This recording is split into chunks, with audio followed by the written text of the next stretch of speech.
but I had the money to spend. And so I put a down payment, set up a payment plan, and started getting into autonomy. Oh God, I don't have a job now. What am I doing? I've got 2 children I got to support. I was giving her almost $1,000 in child support. Now there's nothing coming. That's not going to work, especially if we're cohabitating with them.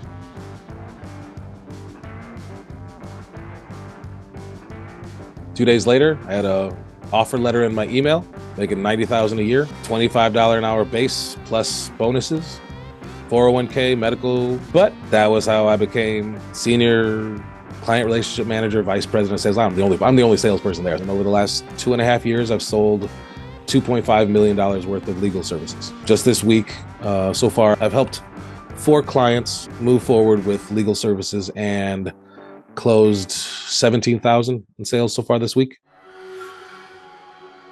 So initially, when I first was considering joining Autonomy, I was driving, it was COVID times. I was driving a Sprinter van doing expedited freight. And it wasn't the first time that I had heard about Rich and his educational opportunities.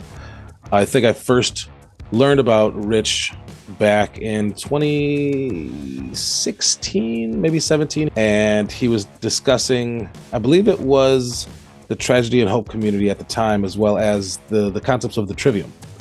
And it seemed really interesting. I really liked what he was discussing with the trivium, but I was focusing more on economics and different aspects at the time. So I kind of put Rich's content on the back burner. And fast forward a little bit, and I'm watching an episode of School Sucks podcast with Brett Venat.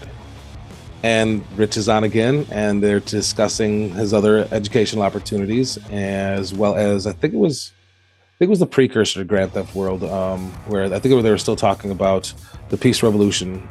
Once again, Rich brought up the idea of the trivium and how to actually learn anything. And I was like, this is amazing. I have to learn this stuff, but I'm focusing on other stuff. So I put it on the back burner again. COVID time kicks around. I'm listening to Grand Theft World. I get a load up to New Hampshire for Porkfest, but I was doing spray paint art, and I wanted to do a piece for Rich, and so I made a nice little autonomy piece. And Rich was like, this would be a great opportunity for you. I really think you should talk to Lisa. And so Lisa and we went on a walk. Little did I know it was essentially a blueprint call. And she dug into my situation, what I've been dealing with, what I actually wanted to accomplish moving forward. And she convinced me, hey, there's no time like the present. I'm making decent money. I was making about $5,000 a week. Never seeing my children, maybe one weekend every 2 weeks. I'd go home to see my kids, but I had the money to spend. And so I put a down payment, set up a payment plan, enrolled in offered a work co-op as well, and started getting into autonomy. And within the first 2 lectures, I was hooked. I knew I'd finally found my actual long-term home. And by the time we came to lecture 8, my world changed. I always knew since I was in high school that the path to happiness is through serving others. I developed an understanding that the highest value that you can create in life is service to others. When it came to lecture 8 and Rich opened up my understanding of how to conduct high-value ethical sales, high-value ethical problem solving, my entire world changed. I had a brand new direction. I had a new lease on. I was excited. I knew that this was something amazing. And I probably listened to lecture 8 about 20 or 30 times over the course of a month. I just played it on repeat all the time, every single day. It was what I would wake up to, and it was what I'd go to sleep to. And through that, I really embedded a lot of the concepts. I developed the grammar.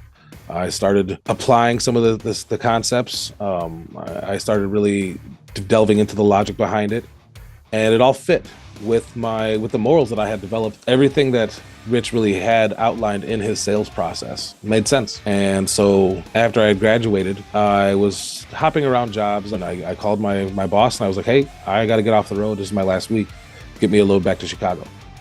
And within 4 days, I was out of the van and I was back at living with my kids' mom at their place. And oh God, I don't have a job now. What am I doing? I've got 2 children I got to support. I was giving her almost $1,000 in child support. Now there's nothing coming. That's not going to work, especially if you're cohabitating with them. So I started grabbing jobs, whatever I could. It wasn't paying the bills. So I was going to take my job back at the bar that I was working at because I knew I could go in on any shift and make $200 to $300 a night. And I'd be okay. I was like, you know what? Let's take a look. Let's see what kind of sales jobs there are on Indeed. Not even really thinking anything would come from it. But I found a firm that was looking for a sales, they call it a client relationship manager. And I applied. And they had me do the in-depth psychological evaluation. And I did a phone interview with them. And then they're like, okay, yeah, we'll do the interview. We'll do the evaluation. I did the evaluation. Surprise, surprise. I came back as a maverick. Somebody that just basically does whatever they want, does their own thing, and is like high levels of integrity and all that stuff. And so they called me in for an in-person interview, and I was sitting there contemplating, can I actually work for an attorney? And I thought, well, the areas of law that this attorney practices are estate planning, guardianship, and probate. What are those things really? Estate planning is outlining who do you want to have your property when you die? How do you want your assets handled? Who do you want to take care of your children? How do you avoid paying capital gains taxes and giving money to the state? Okay, I dig all that. I can do that. Estate planning, probate, and guardianship are still services that we want. They're still services that we find valuable. So through all those mental gymnastics, I was like, okay, fine, I'll do this. But I'm not gonna lie to him. I'm not gonna BS him. So I went into the interview fully ready to not get the job. So I'm gonna tell them exactly what it is. I'm gonna tell them exactly the process by which I'll do their sales. And I'm gonna tell them my goal is not to put numbers on your board. My goal is to identify your client's problems, understand their situation, clarify their goals, and help them make a decision and point them in the best direction for them, not for you. And I told them flat out, I'm not going to sell your product. I'm going to help your clients make the right decision to solve their problems. If that means us, awesome.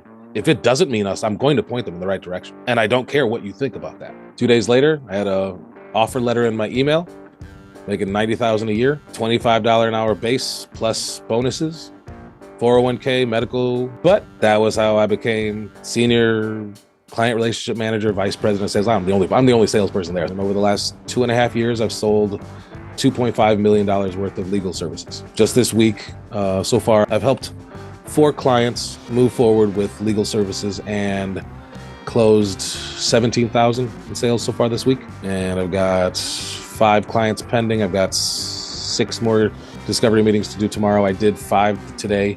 I did 5 yesterday. But that's been my path since before I joined AUTONOMY to where I am now. I know since AUTONOMY, challenges are just opportunities for growth. I don't care what it is. Throw a brick wall at me. I'll break it down with my head.